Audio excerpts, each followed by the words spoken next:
All right. Well, welcome to March's general meeting of the Oak Grove Community Council. We're glad to see people tonight.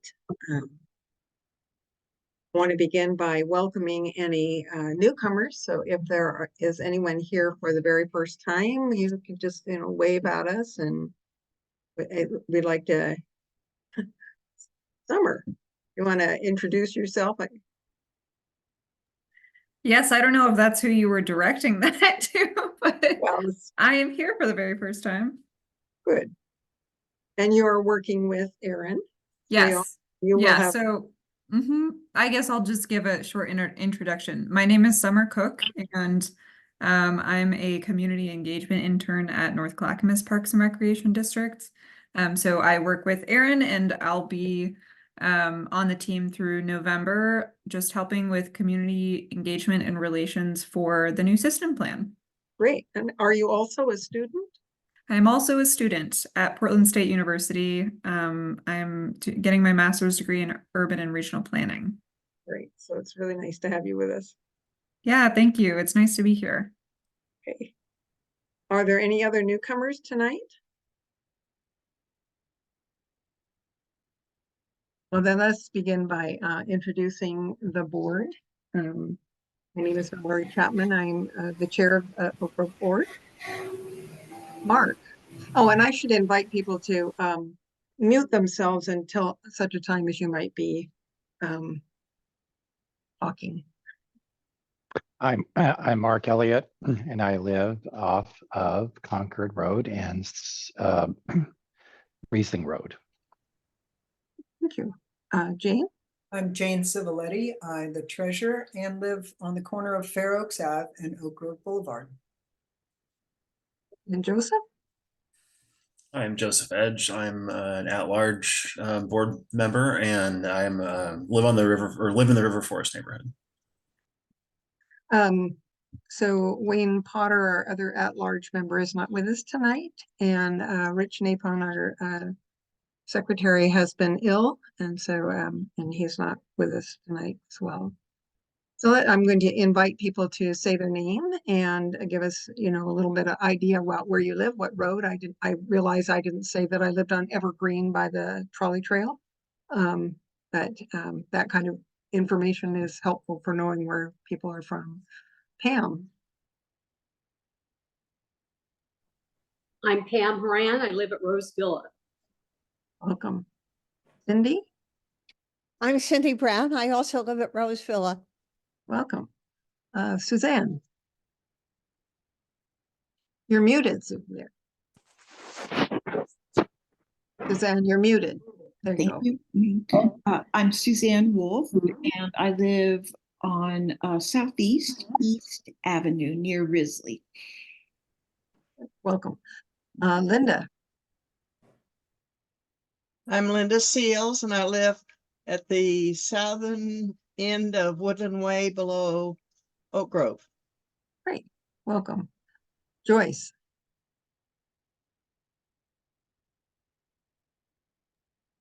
Joyce Johnston, and I live over by Putnam High School in Gordon. Great. Good to have you. And the Hammonds? Tom and Jolene Hammond. We live on Viewcrest Drive. Welcome. Anita? I'm Anita Blackmar. I live on Fair Oaks Avenue. Welcome. Baldwin? I'm Baldwin Vanderbilt. I live on Neff Road, 3 doors up from Stringfield Park. Great. Nice to have you tonight. Tom? I'm Tom Hogan, and we live on Oatfield Road between Concord and Thiessen. Right. Marilyn? Marilyn Gottschall, and I live at Rose Villa. Great. Welcome. Dave? Dave Toback. I live at Rose Villa. Welcome. And Daniel? Hey, Daniel Dare Greenside. I live just up near the Mac station. Great. Welcome. Sue Conahan? Sue Conahan. I live at Parkview Circle and River Road. Great. Welcome. Jean? Jean Coberly. I live at Rose Villa. Welcome. I'm Thelma? Elma Hagan Miller. I live on the corner of Southeast Southview and Southeast Westview, just south of Concord. Great, welcome. William. Hi, this is William Burns. I live on Blanton Street near Jennings. Great, welcome. We're glad you're with us this evening. Let's begin with some officer reports. Did I miss anybody? I guess I should ask that. I missed anyone. Erin, we'll get you to introduce yourself as you do your presentation. Jane, would you like to give us a treasurer's update?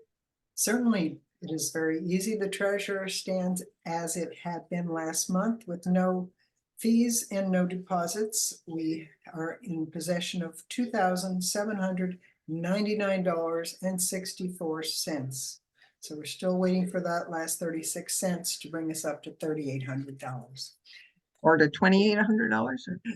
Yes, $2,800. Well, 38 cents and 1,000. That'd be great. Great. All right. Because the secretary is not here tonight, can I ask if there are any corrections or additions to the minutes? They were the draft minutes were sent out with the agenda. Valerie, I sent you a private message on Zoom about that. Yes. The spelling, name spelling, right? Thank you for correcting that. Anyone else? If not, we'll say the minutes are approved with the correction of the spelling of Daniel's name. Right. One other conversation that comes from the board. We've been talking about the Oak Grove Community Festival that will be Oak Grove Community Festival, which is on June the 29th. And we are talking about the booths that we will have for the Oak Grove Community Council. And at the same time, we're also looking for people who might be willing to help us to be present at the booth during the day. It goes from 11 to 4, and there's always setup and takedown. So I want to invite people from the community, if you'd like to come and be part of that and sit at our booth on June 29th. If you could contact us, either the best email address for the board would be contact@oakgrovecpo.org. So contact@oakgrovecpo.org, or you could just put your name in the chat and say, I really want to help, and I'm sure that we will grab that name and get back to you. So it would be lovely, even if you could just come for an hour and be there. And I have been assured from the higher ups that it will not be 900 degrees this year like it was last year. So that should be helpful. And with that, Wayne Potter has joined us. There's our other board member, so welcome, Wayne. And I'm going to turn it over to Erin Rayom. Great. Thank you, Valerie. And thank you so much, everyone, for having us this evening. We're really excited to be here presenting to you. I'm Erin Rayom. I'm a principal planner with North Clackamas Parks and Recreation District as of September. So I'm still fairly new and still kind of getting my footing. But really excited to talk to you this evening about a big project that we're just in the very, very beginning stages of starting up, which is our system plan. It's our 20-year long-range plan for everything parks and recreation in the North Clackamas area. So I'm going to go ahead and screen share in just 1 second here. All right. Hopefully everyone is now seeing happy children.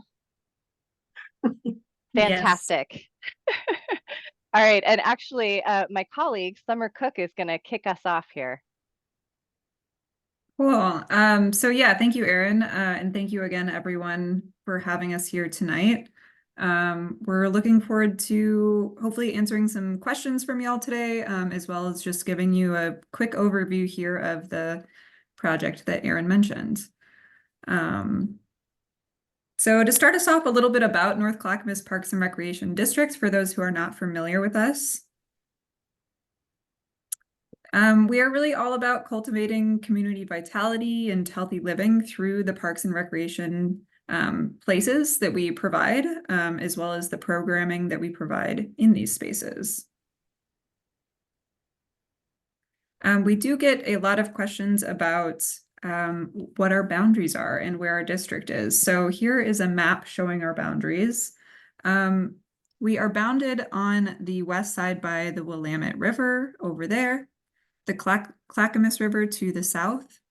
And on the northeast corner over there, you can see the interesting little puzzle piece edge of the district. That is because Happy Valley is not part of our district. And so there's just kind of like some interesting borders that were made there from the city of Happy Valley. But in general, our district includes the city of Milwaukee, as well as a large swath of unincorporated Clackamas County. We provide a variety of parks, facilities, programs, and services across the district area. These are just a few of the examples of numbers of each of these places and activities that we provide. The following photos are just going to be some example photos of some of the spaces that we own and or manage. This is the North Clackamas Aquatic Park. We've also got the Milwaukee Community Center. We've got Boardman Wetlands Natural Area, as well as a number of other natural areas. We've got some more traditional parks, just like Stringfield Family Park, which I think Baldwin said that you live nearby, so you would be very familiar with this one. We've also got a number of passive recreation activities, such as the trolley trail. And we put on many different community events throughout the year. This one happens during the summer, and it's called Fiesta Latina en el Parque. We do movies in the park all throughout the summer, and concerts in the park also all throughout the summer. And I'll pass it back to Erin here to give us a little bit of an overview about the system plan specifically. Great, thank you, Summer.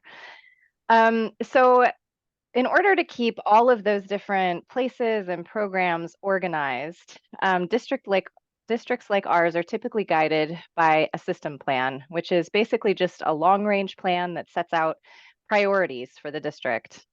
In other words, it's a 20-year guide that helps direct us in how to use limited budget and resources based on what we hear is important in terms of community needs.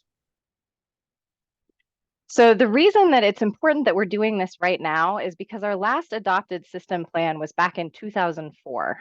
There was an update that was made in 2015, but due to some changes in the geography of our district, that plan was never adopted. So we've been working without an adopted system plan for about 20 years, and that's a long time to go without a plan to guide our process.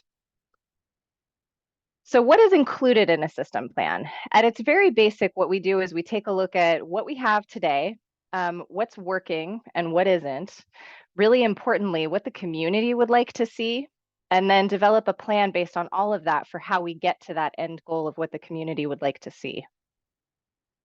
So what a system plan is not, this is also equally important. It will not increase the funding and the budgets that we have available. It also will not result in immediate improvements to facilities and parks. So you won't see a new park built as a result immediately coming out of the system plan. That will likely take a while.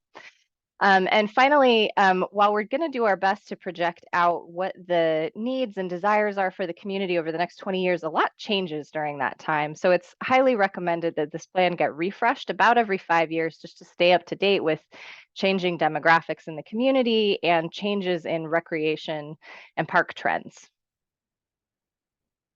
So the reason that this plan is important is because it informs a lot of the critical things that we do as an organization. Things like purchasing different park properties, where we develop parks and how we develop them, what our operations and maintenance plans are for those parks, also the funding that we might pursue, the partnerships that we make, and very critically, the programs that we offer and where those go.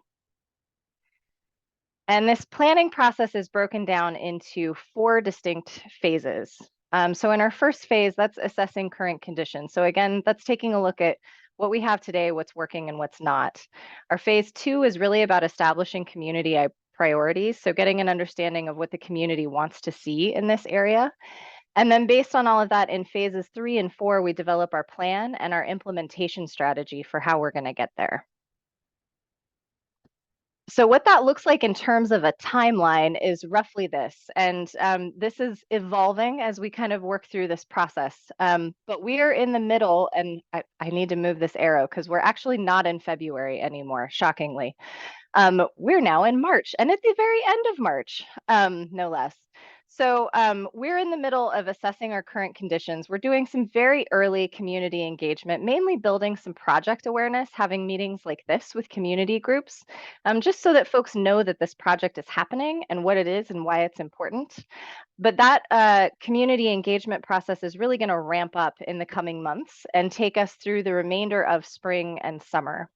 And then in the fall, we'll delve into our phases 3 and 4, so developing our plan and our implementation strategy. And we'll have community engagement processes that kind of fold in all the way. And you're seeing probably some little icons on the screen, and you might be curious what those are. So those correspond to the various types of community engagement that we will be using as a part of this process. A really key tool that we're going to be relying on is an online survey that will be live through the months of May and June. And that's going to be a really, really important opportunity to record data from residents of the district, getting an understanding of what you all want to see happen for parks and recreation in the district. And the reason that that's so important is because it provides us with our quantitative tool that we can take back to our decision makers and say, here's exactly what we heard from district residents. This is what they would like to see in this area.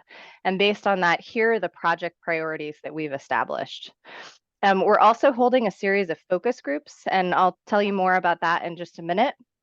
We're going to be giving presentations periodically, much like this one, throughout the course of the project to keep residents up to speed on what's going on. And we will also be tabling at events. So we'll be tabling at the Oak Grove Festival that Valerie mentioned earlier.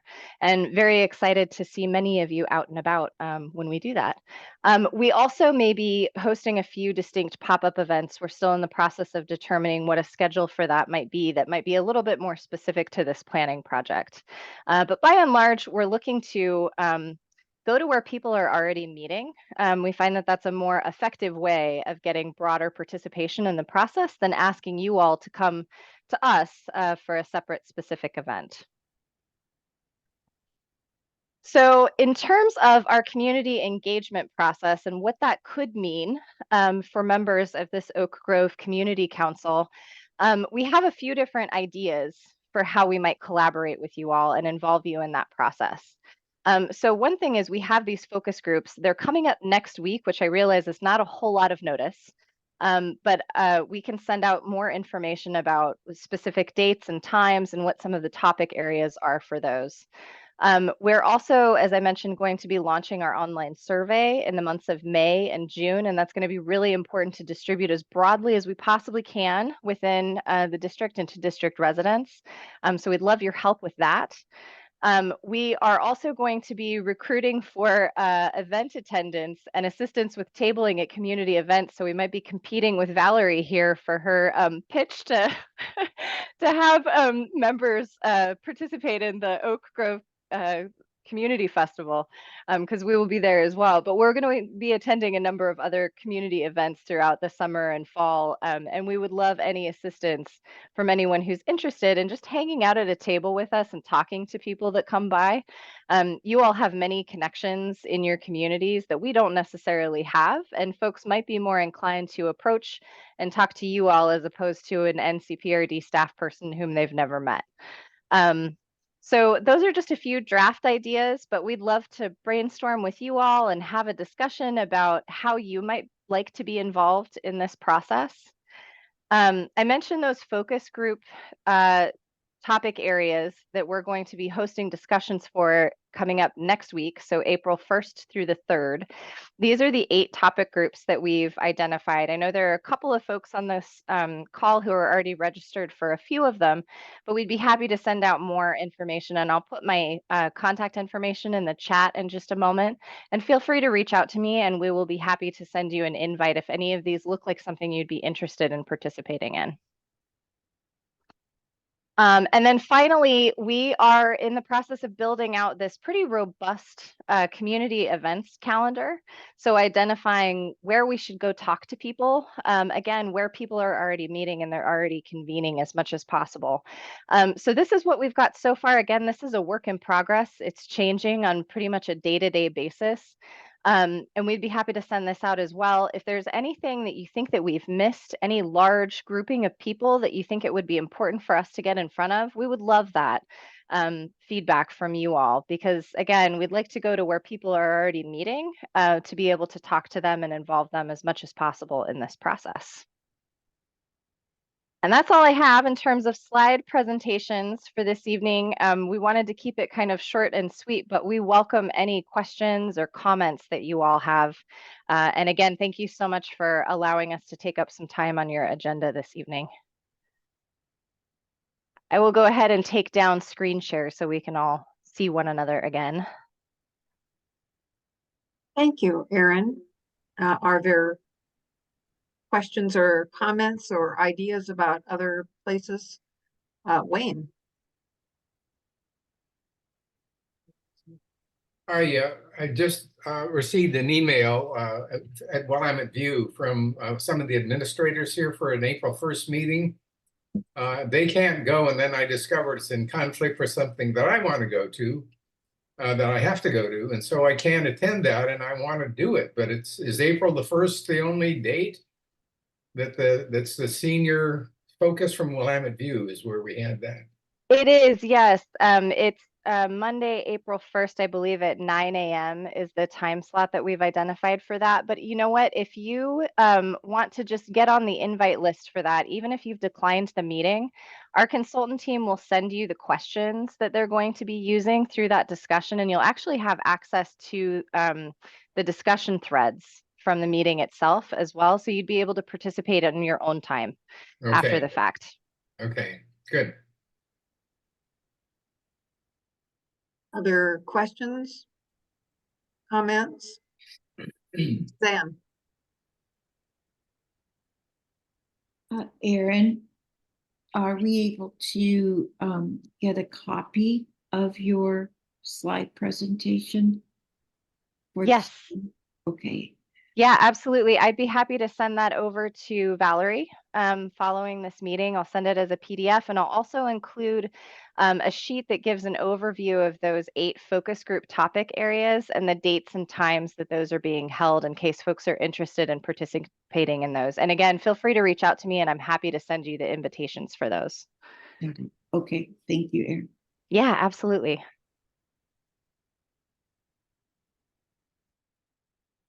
Anita.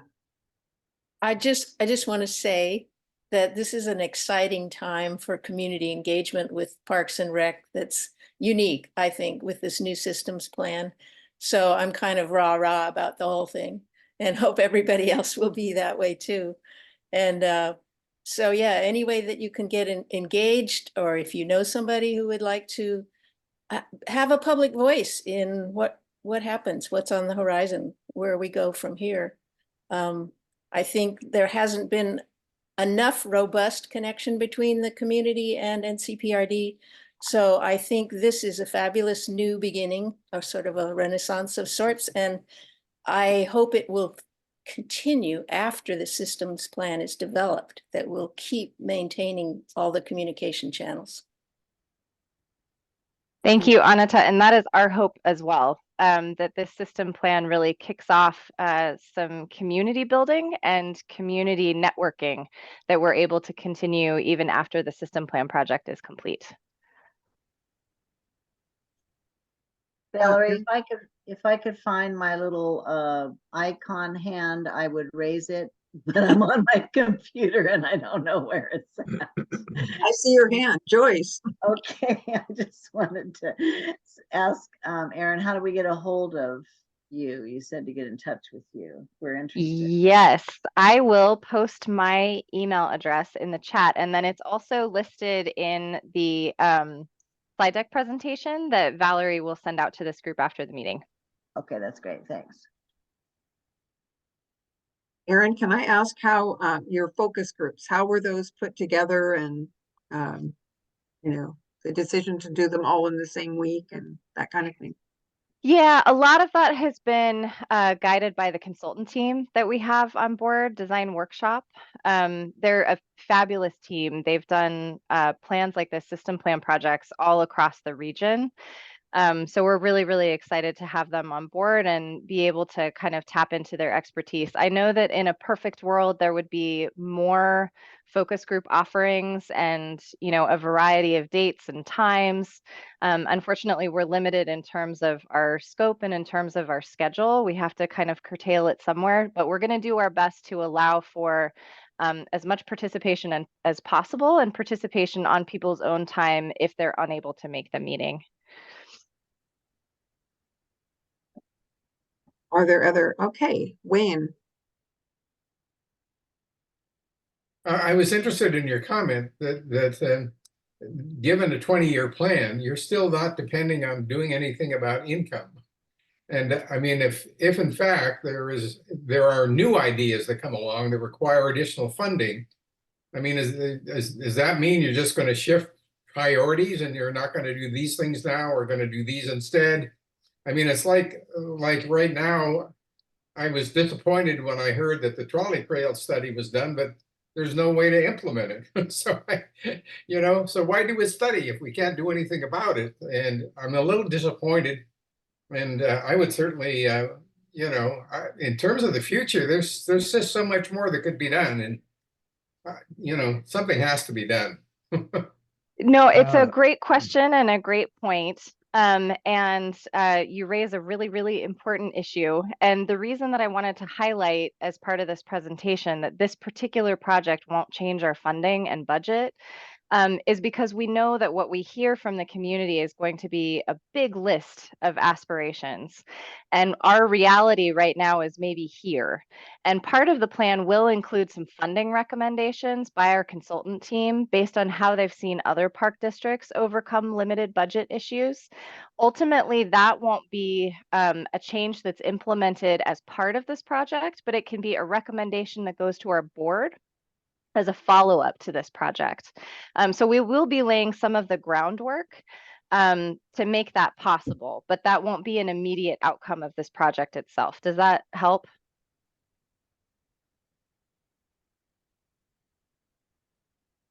Well, I mean, there is no other way to approach it. So, I mean, I understand you're looking at aspirations. You're not looking at a solid plan. I mean, you want to come up with some kind of a priority system. So, I mean, at least you're open and we'll see what happens. Well, Yeah. if I could Go ahead, Mark. respond too, Yeah. Aaron, just that Wayne, the district advisory committee sees this really as a foundational element to help us communicate to the community what their aspirations are, but what the need is there as far as financial support. And part of this program, and I apologize for my dog, that we will hear what other districts do and how much they charge their people. So we're going to learn a lot of information that we don't have right now in order for us to have a really robust conversation with the community at some point after we hear from everyone about what their aspirations are. Then there's a better understanding of like, what does that mean to my tax dollar? And I think that's where the rubber meets the road. And that's a longer conversation that needs to start with data and facts. Thank you, Mark. Anita, your hand is up again, Yeah, or still? again. Yeah, thank you, Mark, for explaining that we really want community members to know what's possible and what isn't possible. And if they want a certain thing, then it's all been identified, these various dreams. And then you say, well, are you willing to pay this for it by a bond or a tax increase or something else? So it really is a two-step sort of thing. You can't start saying we want more money without saying what it's for. Does that make sense? Is that okay, Mark? And the other thing I wanted to ask you, Aaron, was you said that if you couldn't be in a focus group, you could interact with NCPRD in some other way. And I wanted to know what you were picturing. Yeah, no, that's a great question, Anita. So in addition to the focus groups that we're going to be hosting next week, we're going to have a number of other opportunities for engagement. So one is participation in the online survey. I realize that will work for some folks and for others, it likely won't. But we are going to try to have a presence at a number of different community events throughout the summer and fall. Where we'll have an opportunity to run through very similar material to the questions that are going to be discussed at the focus groups to gather feedback from residents at that point. And then there may be a few additional kind of system plan specific events that we end up planning over the course of the next year. But we're still working out details on that. As you all probably know, NCPRD has a pretty robust calendar of community events that runs through the summer months. So we're really trying to take advantage of that, all of those great events that are already being put on, as well as other community events like the Oak Grove Community Festival, where we can attend and reach so many people. Okay, got it. All Thank right. you. Do we have any other questions or comments for the team tonight? Well, I think we all look forward to the work that you're going to do, and we're grateful to have this advance notice about what's coming up. And it was delightful to meet you, Summer, and Erin, to have you back with us in a different job. As she she worked with the Park Avenue Development Plan some years back, and so some of us knew her that way. So I appreciate it. Thank you very much. And when I get that PDF, I will send it out to the group so that people have that. All right. Perfect. Thank you. Thanks, So- Valerie. You're welcome. All right. Next on our agenda, we have Representative Anessa Hartman, who is District 40. And Daniel, I'm not going to ruin your name by trying to pronounce it, so I'm going to ask you to do that. And I did make you a co-host so that you can share screen. And I want to welcome Representative Hartman. I think we just have a picture of her, but it is a nice picture. I know she is out of the area right now, so thank you. So you're on. Hi everyone. I will turn my camera on very quickly. I had a little bit of a family surprise as a post short session saying, oh, we're going to go to the coast. What I did not know is that we would be on a boat. So I am just going to keep my camera off as I'm bundled out and my kids are playing games inside. So thank you so much for your flexibility. I'm so excited to meet you all. I know I have a very small amount of Oak Grove. I think most of it belongs to Representative Gamba. But I'm just excited to share some of the successes that we had within our office during this short session. And I believe Daniel, there we go, on cue, is going to be in charge of the slides. Thank you so much. And Daniel Mulkey is my wonderful chief of staff who keeps everything moving. If you want to go to the next slide, Daniel. So this is, oh, go back. This is just what I'll just go over a brief overview of the agenda that we wanted to touch on. That photo of us is of the team there with Daniel on the right, and to the left of us, she couldn't join us this evening, but is Camila. She's our legislative aide who handles quite a bit of our constituent services. So if you ever have any constituent needs or you have a neighbor that is in need of support, whether that's unemployment benefits or they're not getting a hold of the agency, we are always happy to step in and support in that way. We'll go over a little bit about the two big priorities of the session, which was Measure 110 reform, formed into a bill, House Bill 4002, the governor's housing package. I'll share updates on the priority bill that I had and some in-district funding victories, as well as touch on the tolling update, as well as some future initiatives, and hopefully we'll have time for questions at the end. Next slide. And so for this short session, as I'm sure some of you are aware, it's only 35 days. We ended at 32 days. Each member is only allowed to bring 2 bills in the short session. So in total, there were 291 bills that were inputted, with 115 sent to the governor's desk for signature. Of those 115, 108 were substantially bipartisan. And what we believe in substantially bipartisan means that there were 5+ Republican votes in both chambers, 5 Republican votes in support of the legislation. So in total, we had about 94% of our bills passed this short session that were substantially bipartisan. The 3 key topics for us as a body was the fentanyl crisis, housing production, as well as addressing some of the infrastructure projects that we have not only within House District 40, but throughout the state. Next slide.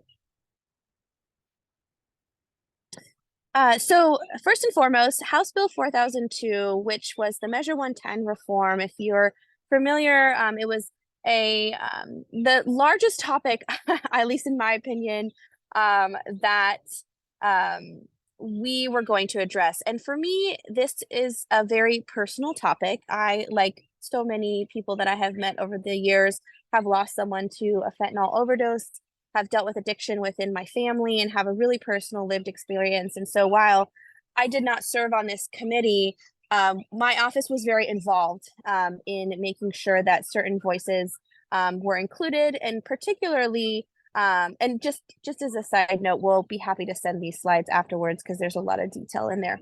But first and foremost, we still do believe that treatment should come first. And so with what ended up coming out of this legislation was really a 4 strikes. And so this treatment first, second, and third, with jail as the last resort on that 4th strike. If you happen to make it to that 4th strike and you are sentenced to go to jail, you serve your sentence. What will be new is that there will be the option that your parole officer or the officers within the jail will be able to offer either inpatient or outpatient services if for the reason that they're in jail is because of some form of addiction. If they fulfill their sentence and they are in good behavior for 3 years maximum, their record will be automatically expunged, which is not something the state does with any other charge. And so that was a huge, I won't say win, because I don't think jail is ever the win, but to be able to offer this automatic expungement is a huge step forward in that piece. And hopefully we can look at future options there. We really created a new misdemeanor, which we're calling an unrestricted misdemeanor. It's very similar to how we treat DUIs in the way that the courts see it, and we'll be continuing to watch that implementation. When we left the session, we had over 23 counties opt in to standing up what we call a deflection program, creating partnerships with local CBOs, community-based organizations, as well as like an interconnected web specifically within our Tri-County area, making sure that we're all working together to provide that treatment and those wraparound services for folks. The bill also increased or enhanced penalties for selling within 500 feet of treatment centers and shelters. And then it increased or enhanced the penalties for selling 30 feet away from parks. Previously, it was 1,000 feet. With this bill, we also had a lot of projects, dollars that were invested in recovery housing, like the $30 million that you see there, and $85.4 million were allocated to shovel-ready projects that could start today and would be up and running within 18 months was the qualifier there. The big one for me that we were really advocating for was medication-assisted treatment. As I touched on, I had lost my stepbrother to a fentanyl overdose when he just got out of jail, and there was no treatment available. And so we hear so many stories about people becoming addicts in jail, and we just have a lot more work to do. But this is the first step in dedicating that $10 million to expanding the access to medication-assisted treatment within our jails across the states. There were also, at the very end there, also an emphasis on education for youth, funding for local mental health provider training programs. So we all know that we have a workforce shortage just about in every sector. And so we really wanted to make sure that some of our community colleges and other universities were able to expand those services there. Next slide. The other large topic sort of centered around our governor's housing package. I'm sure you all have seen the discussion around making sure we're protecting our climate environmental goals, as well as our land use goals. My understanding is really they brought together a wide group of people to really come to meet in the middle, that everyone could almost agree. No one was going to be 100% happy, but we were able to get some people to 75% happy. The biggest thing there, if a city does decide to expand their UGB, the urban growth boundary, they must have at least 30% of affordable housing within that expansion. And we can send more details if you're all interested about what exactly are the requirements for a city or county to expand their UGB. The other large piece of this was about creating the infrastructure revolving loan fund, and we were able to seed $75 million there. As we can all attest to, infrastructure is a big need within the state, especially within House District 40. We have failing water and sewer lines all across the area. And so this will really allow for this revolving loan fund for cities and counties to be able to apply for assistance from the state. Some of the other dollars that you see on the right-hand side are really just those details about what came out of this. Again, dollars going to homeless shelter supports, recovery housing. 34 million was created for a rental assistance program, and then 100 million were directly allocated to infrastructure shovel-ready projects throughout the state. Next slide. So for me particularly, we do a lot of work around victims' rights and domestic violence and abuse, and really trying to fix some of our statutes throughout the state. And two of them that we were able to successfully pass this session were two sort of technical fixes. The first one was addressing, the state has taken a lot of steps to addressing the issue of what's called revenge porn. If you're unfamiliar, it is simply you're in a relationship, you share intimate photos, you are no longer in that relationship, and your ex-partner decides to start sharing intimate photos of you with the intent to harass, humiliate, or intimidate. The issue that we had found was that there was one word, and that word was identifiable, that any lay person would be able to identify the image, even if the perpetrator admitted that that photo was of the person, of the victim. That word was not allowing for cases to even being brought forward. And so really with this bill, it just removes that word. You still have to go through all of the process, but it does allow even that first step to happen so that victims can access the justice that they deserve. The second part of the bill with the package was about expanding restraining order filings. Previous to this bill, you were only allowed to file where you or the abuser lives, not where the abuse occurred. So the example I often give is in the Tri-County area, you have people living in Washington County, Clackamas, that work in Multnomah County. If something were to happen where you both worked or you worked in Multnomah County, you were unable to file a restraining order in that particular county. And so all this did was allow for people to file restraining orders from where the abuse occurred. And that abuse is across the spectrum, whether it's sexual abuse or even elderly abuse. Now folks are able to file where that abuse actually occurred, which was a huge win for us. And it was a small fix, but will have a huge impact. Next slide. So the big, we've had a lot of wins, but this particular short session for us, we came out shining with $55 million overall, not just for House District 40, but just other organizations that I very much wholeheartedly support that are in Clackamas County serve constituents of ours and neighbors of ours.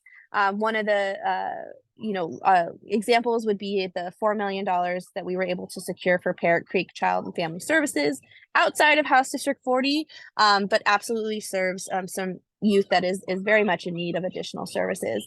One that I believe you all might be serviced by Oak Lodge Water Services Authority. That was our #1 priority, and that was to secure $3 million for some tertiary fixes within their property so that they don't have to pass along that cost to ratepayers, which was very exciting to secure that funding for them.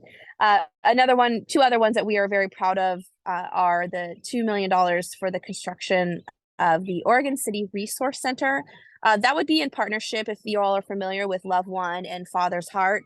Father's Heart operates the only homeless shelter in Clackamas County, which it happens to be in Oregon City. And so their goal of purchasing a new building down the street from where they're located now is that much closer now with this additional $2 million. And the other one in the middle there is the $4 million to construct a crisis stabilization center. And that is in partnership with Clackamas County. Location is to be announced, but that $4 million will go to really addressing our addiction issue, homeless issue, other domestic violence issues. The goal is really to have a one-stop shop for those in need and be able to have places for people to be and to be safe when they're escaping, whether it's violence or they're escaping an unfortunate situation. And so there's a bunch of others on there, but I know we're limited on time. But we're just so excited to be able to bring this back to the county and to the district, and looking forward to getting more money for us. Next slide. Second to last, while it didn't formulate into a bill itself, one of our largest priorities was making sure House District 40 and Clackamas County voices were at the table for the tolling discussion, which I'm sure people on this call can attest that we were not being listened to for quite a while. And so we were able to finally, after months and months of advocacy and for some years, get the governor to stop tolling as is right now. That doesn't affect the interstate bridge tolling project that is separate from this.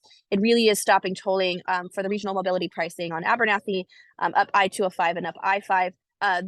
The part that we will continue to be very much involved in is really around funding for the Abernathy Bridge. We have a $480 million deficit to pay back. And so there really is going to be conversation and continued work around making sure that we are doing the most equitable way of funding that. In 2025, we're geared up to having a very large conversation about transportation funding and planning.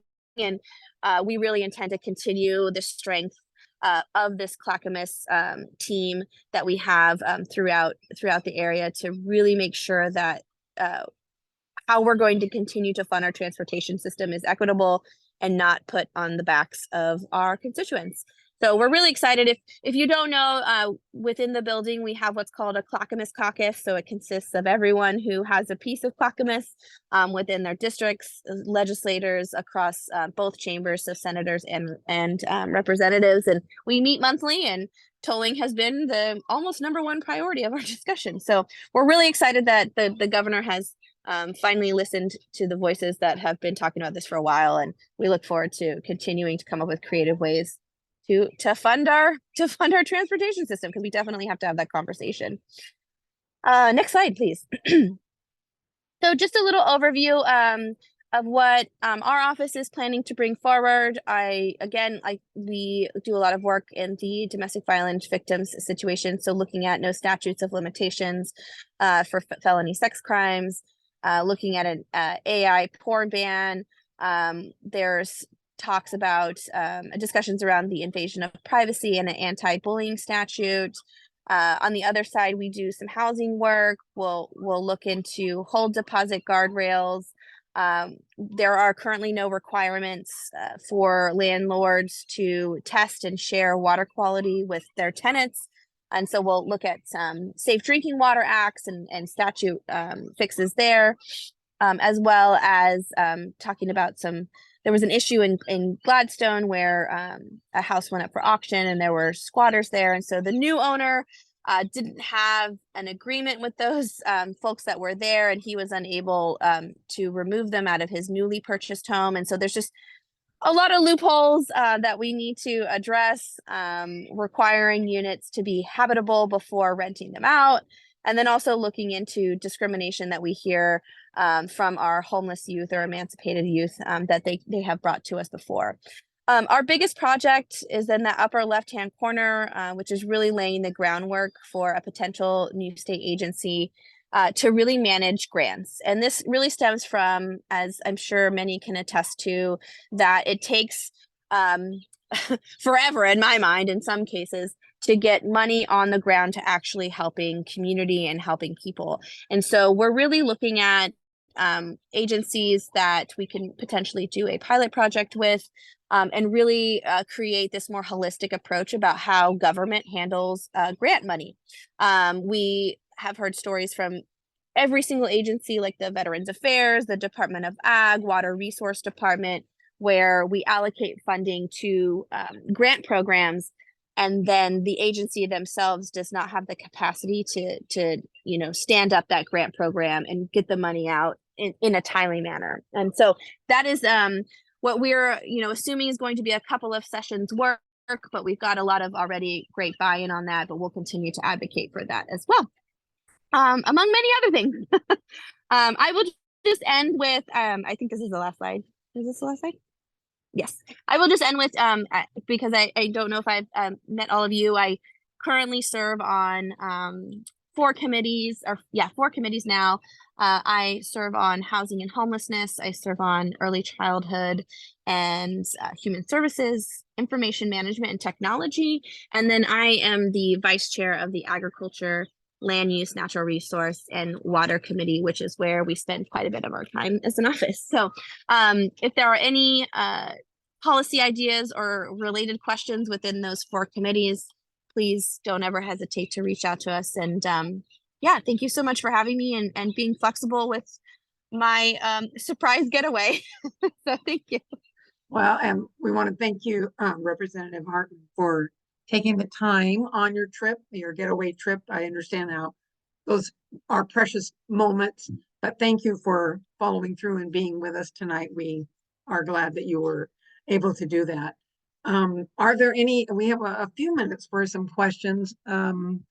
I saw one question come through in the chat. How will we manage capacity and reliability on I-205 without tolling? Is that a question? Sorry about that. Yes, sorry, I lost the mute button. No, that is and it's absolutely a great question.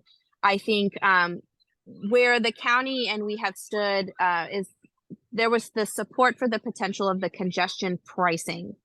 Where it started to get murky, and I won't get too much into the weeds, but where it started to get murky over the years was when ODOT decided that it wasn't just about congestion pricing. It was now going to be about revenue generation for the entire state. And putting that on, our residents was not a part of the deal and the conversations. The initial conversations were congestion pricing and we get that 3rd lane on I-205 from the bridge all the way to I-5. They have since taken that away as an option, which was really how we were going to mitigate quite a bit of capacity. But over the years, it has slowly shifted into what a lot of people, and myself included, didn't think that the original House bill that allowed them to explore congestion pricing, what we originally agreed upon. And there was no confirmation that any of the revenue that was going to be made on I-205 was going to stay within the corridor or fix projects or increase transportation. The original siting of the bridge had multimodal, had bus rapid transit. That has all since been taken away. And so we really, it got to a point where, yes, we absolutely need to manage that capacity for sure. But we also need to be able to stick to what the original goals were and make sure we're centering the climate and environmental goals that we had, as well as increasing the multimodal options. But yes, that is absolutely something that a lot of us are still making sure we center is that capacity piece. The bridge itself and the construction, the reliability piece, like the seismic updates, is still moving forward. Everything is moving forward in terms of the construction piece. So I just wanted to make sure that was clear. Great, thank you. Are there other questions?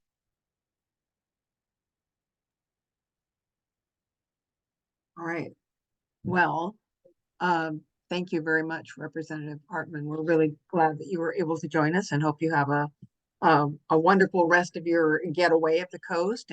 And Daniel, thank you for arranging and making sure that this happened tonight. We appreciate that. So, thank you so much, Valerie. Thank you. All right. Okay, let's move on with our land use. Joseph, do you want to? Thanks, Valerie. And let's see, I'm going to keep my camera off actually. My lighting isn't good. My computer's not very good either, but I am going to share, and this was working earlier. So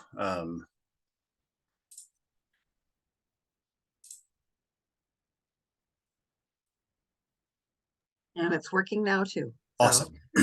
Very good. So last month, I promised all of you that we would take a look at the, just a quick look. You know, this is a really technical application for a habitat restoration project that's at the confluence of River Forest Creek, where it flows into the Willamette River.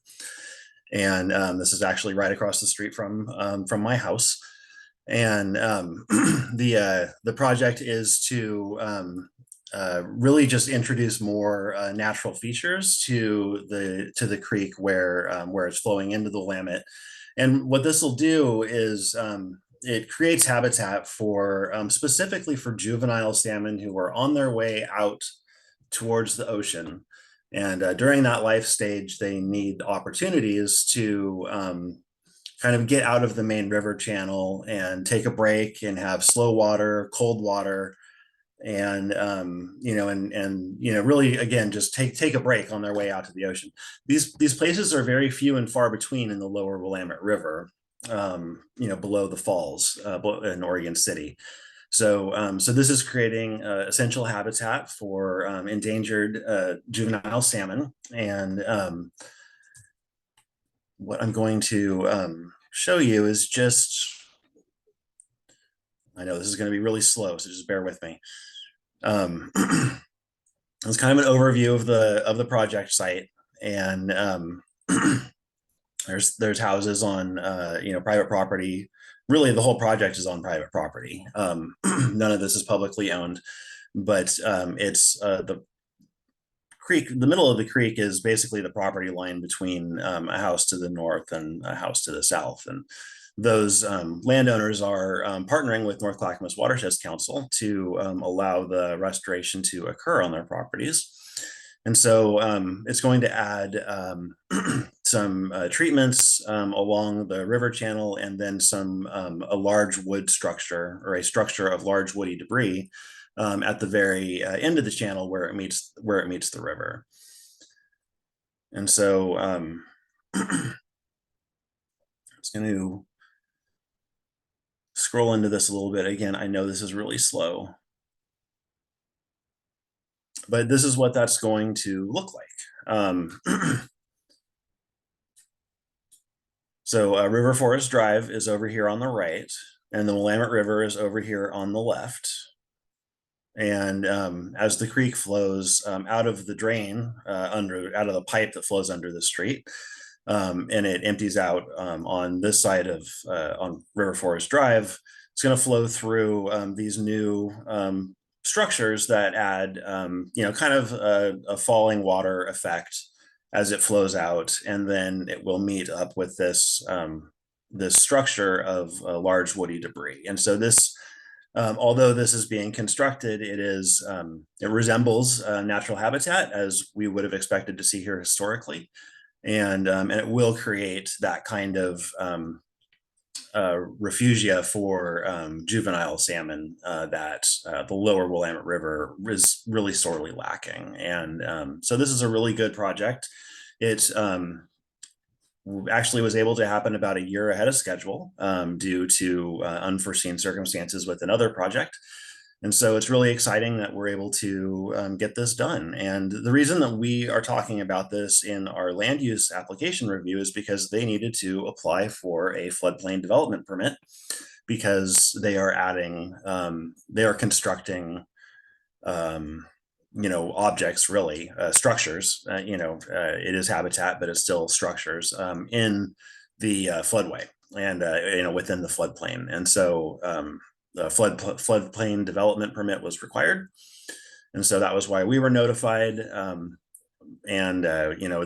timing was such that, we didn't really, I don't think we really had the opportunity, to submit comments, but we can certainly send comments into the county if anyone wants to share any. But in terms of the approval criteria, this use is allowed.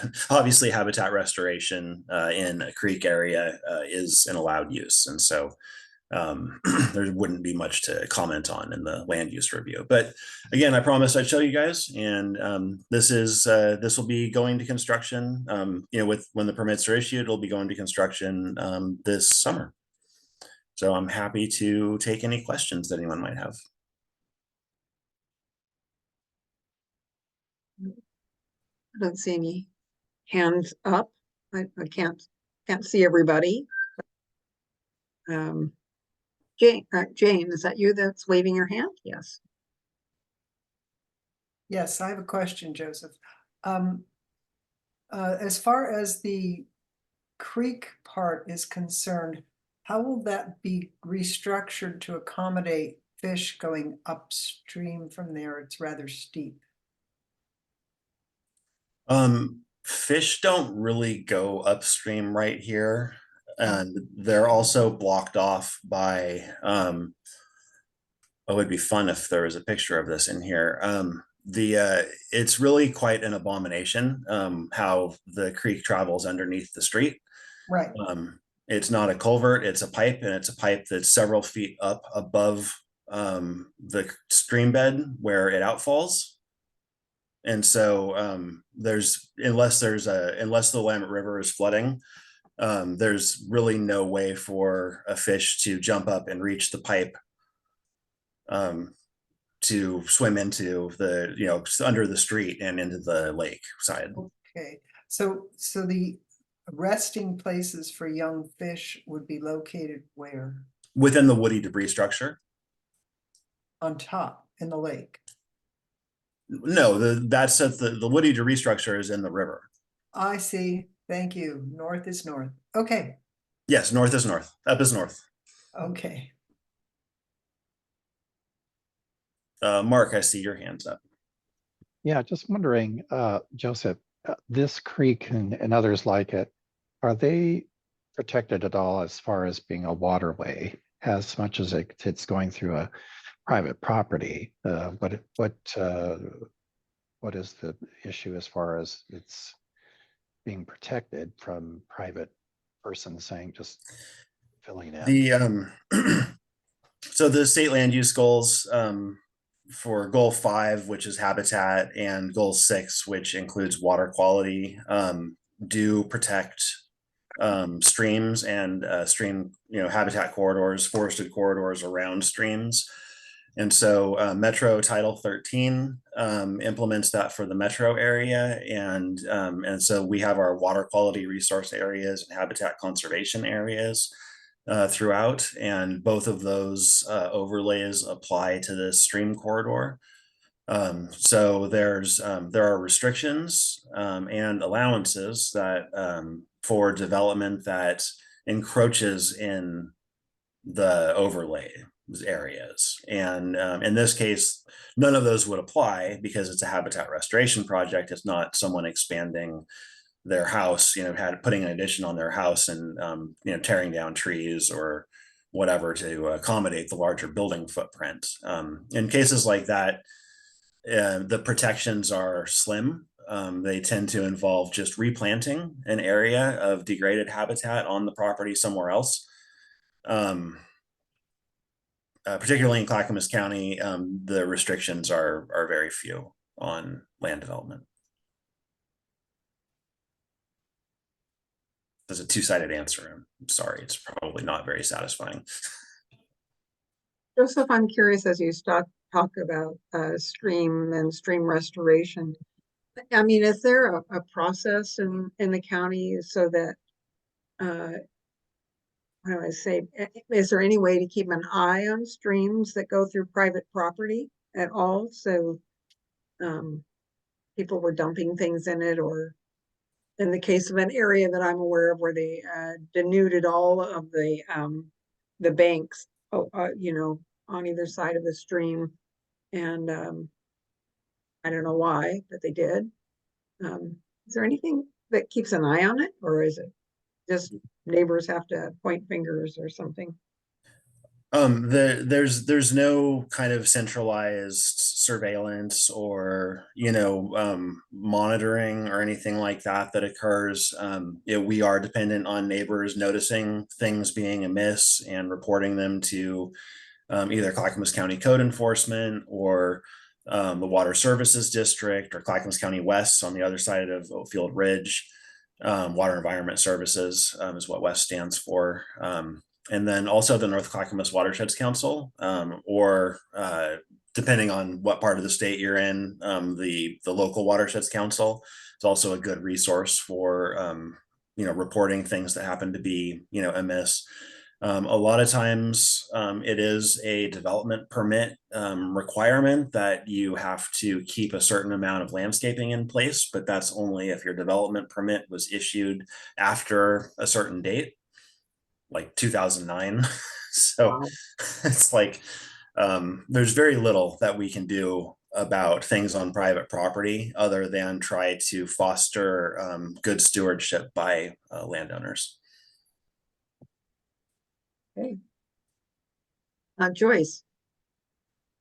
So was this brought forth by the neighborhood? Is there cooperation about this?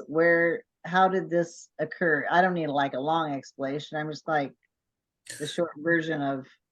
Yes, so the North Clackamas Watersheds Council, which, full disclosure, I'm a board member and former chair. We developed a watershed action plan with a grant, and that watershed action plan identified and prioritized projects throughout the watersheds. And this was one of those that was really high up on the priority list. And when, again, a project that was higher than it kind of fell through, we were able to get the funding reallocated to this project and kind of move it up the priority list by a year. Okay. But this is identified by and funded through the effort of the North Clackamas Watersheds Council with the cooperation of the landowners.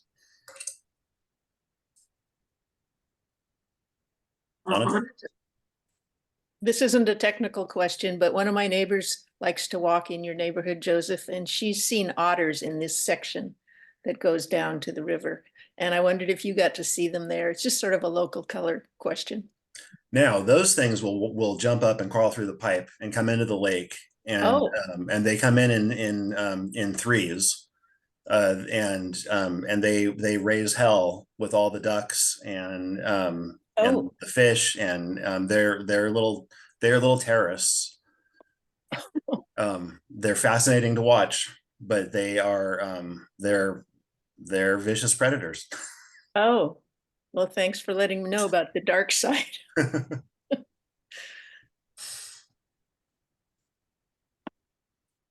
Any other questions about this project? Or there's really haven't been very much else to report land use wise. There have been some things, but they've basically just been very small additions on, like I described a second ago, in addition to a house on a property with a habitat conservation area, for instance.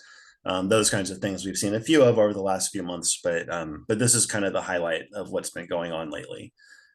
So I wanted to share that with you. And so, yeah, if there's no other questions, I'll stop sharing.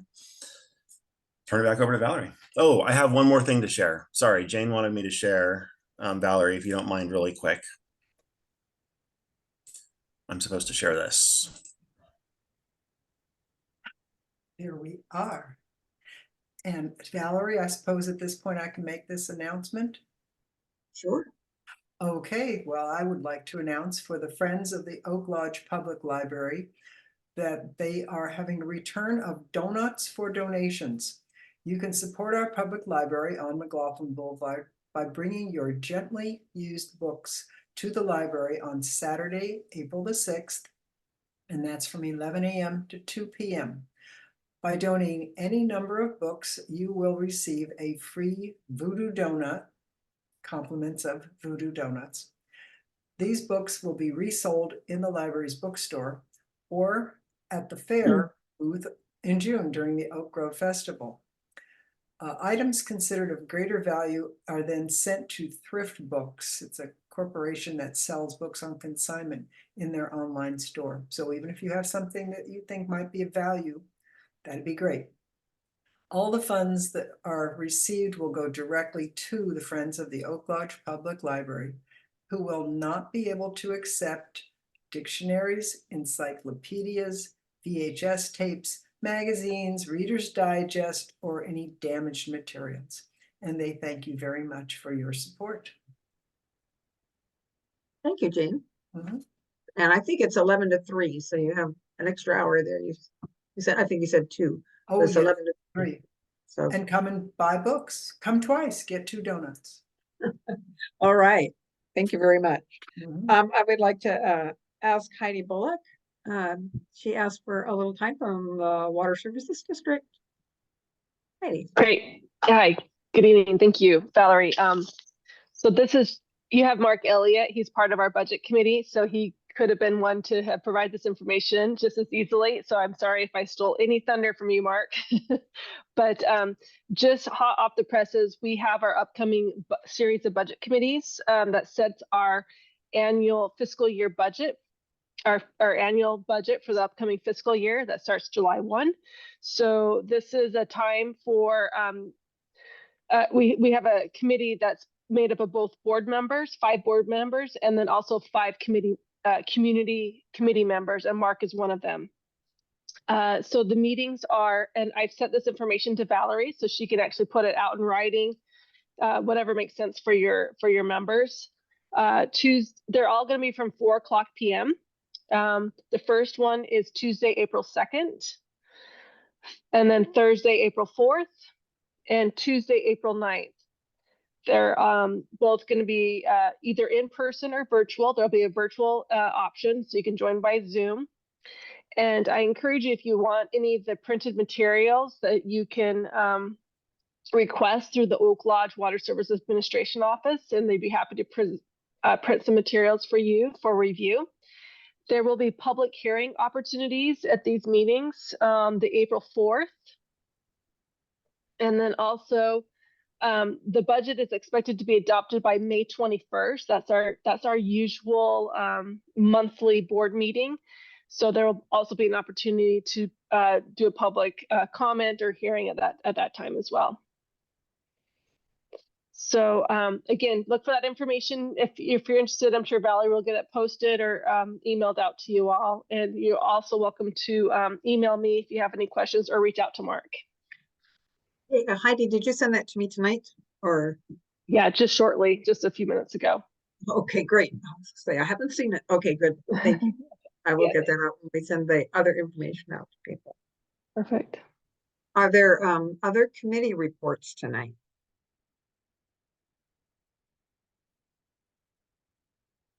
Um, 13. I saw Greg Wennison earlier. Mark, anything to say about the Oak Grove Festival? One just quick announcement that your ability to sign up for a booth space is now open, and it's being done on our website, and it's a complete online process. So it's a lot simpler and easier for folks to sign up for a booth.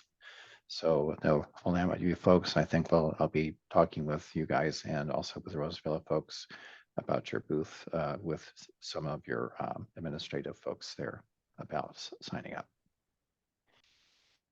Jane, did you have a question? Or you have a committee? No, report? I just wanted to also encourage anyone who would like to come by the Oak Grove Community Council booth at the festival and volunteer for a short period of time to not do much but talk about our organization and your participation in it and why others might be interested also. We would mostly welcome you. Annika, do you have a? Yeah, just a little bit more about Parks and Rec. In May and June, May and June, there will be an opening on the DAC for our sub area. And so start thinking about whether you want to be on the DAC and get actively involved in making recommendations to the board and becoming savvy about what's going on in our area in terms of Parks and Rec. Is that position because Anita, you're serving at the end of one, or what is that? Yes, I'll be serving through June. Okay. And Mark's term is much longer. I don't know exactly when his term is done, but it's going to be a while. But that there will be an opening for somebody else. And I think that the more we participate with NCPRD, the more successful our sense of what we're getting will be. So I think I recommend that people consider it. Thank you. All right. Are there any, I know there's some announcements that we want, but just before we move to announcements, are there any public comments or information from this group of people that's gathered tonight, questions that you have, things that you would like to see happen, or other issues that you want to bring up? Joyce, your hand is up. Yeah, I just wanted to let people know that we are working with Nicole Perry, and she's with the Metro, what is it called? She's with the Safe Routes to Schools, and we have been able to qualify, or she said that Putnam qualifies for work on the crosswalks and lighting and traffic control between 99 and Oatfield. There was an audit performed by, there were about a dozen people at the debriefing meeting at the end of the day for an hour. We looked at traffic and pedestrian safety issues in the morning part of the day for Putnam on that strip of road, and also in the afternoon. They came back, and it was very well attended by people at the county and the Safe Routes to Schools people.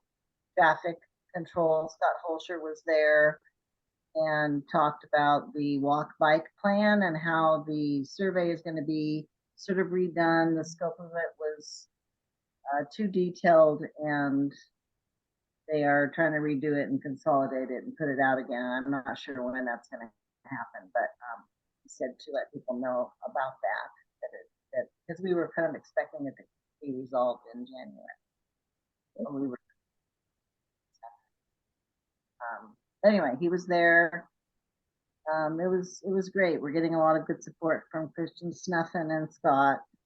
And Nicole's doing an awesome job. And she asked that we not open it up to the whole community yet. And so Jim Bong and I are the community members that are sort of pushing forward on trying to figure out how this can help that area.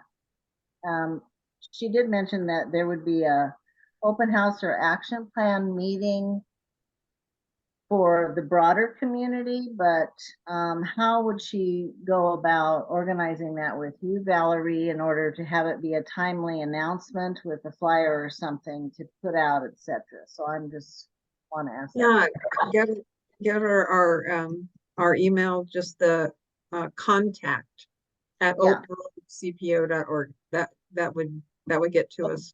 So she could submit something to you, and then you could put it out, and then I mean, Yeah. that seems to be nice to have an open house so people can come and look. I know there are several people in our neighborhood right there that are going to be coming and contacted to do that. So it would be nice to have other people's input too. in the Great. community. Thanks, Joyce. Mhm. Are there other comments from the community? Thelma? Yes, I'm sure everybody that's driven McLaughlin has noticed that TriMet has moved their trailers onto the Elks property. There are quite a few of us who are not real pleased with what they've done because they told us that they were not going to block anything that would keep us from putting our flags on McLaughlin on the flag holidays, and yet that's what they've done. They've put a fence right along the sidewalk where our flags would go on the flag holidays, and they've blocked the view of the parking lot. So we're trying to work with them and get that resolved. That's all I have. Okay, thank you. Other community comments? Tom, do you want to make your announcement? Yes, I can. We in the Gladstone Oak Grove Kiwanis Club are having our annual spaghetti dinner at United Methodist Church this year. So it's going to be in a month on Saturday, April 27th, 4 to 7. And it's a fundraiser for our key clubs. We sponsor 4 key clubs, one of which is at Gladstone High School. We also sponsor one at Oregon City. And so it's a fundraiser for the scholarship fund for our key clubs. And $15, which will get you all the spaghetti you could eat, and meatballs, salad, coffee, tea, juice, garlic bread.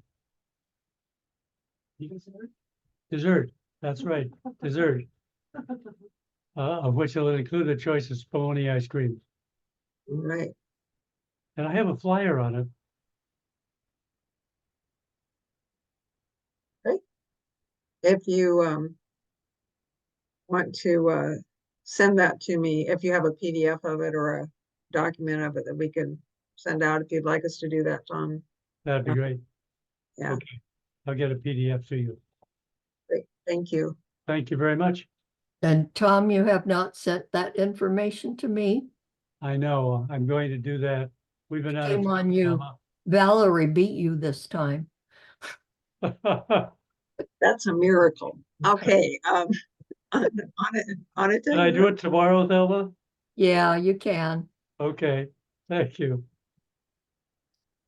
If it's okay to go back to my committee report, I just want to say that sometimes like the idea of becoming a DAC member is a little vague and amorphous, but if you want a specific project you might want to advocate for and be passionate about, it would be a park at New Urban High School, which is on the trolley trail and is a big grassy area that's just begging for something for the community that would really be vital in a lot of ways and needs input, advocacy, and visioning. And what's a key club? The Key Club is am I muted? No, I'm not. No, we can hear you. You're good. Yeah, a Key Club is a high school service opportunity for high school kids. It's on the model of Kiwanis, and it's to encourage and provide opportunities for service for kids to learn and do opportunities for service. And the kids are amazing, really. Every time I see them, I think, this is great. So there are, in the Gladstone Key Club, there are between 42 and 45. Oregon City has about that. The other 2 schools are Clackamas and Adriana Nelson.